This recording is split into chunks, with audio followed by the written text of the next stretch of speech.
Hello everybody and welcome to another video. Yes, today it's been busy again. I have been doing further plastering and also preparing the shower tray enclosure. Here's the shower tray enclosure. It has been totally covered in back panels for the tiles.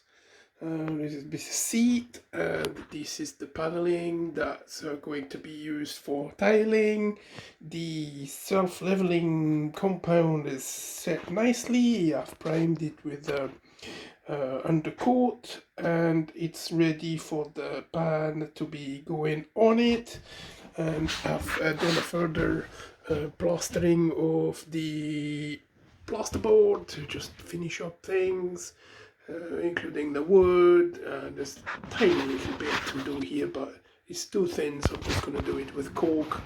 And everything has been completely finished up, and the water supply has been plumbed in, ready to go, and all is good.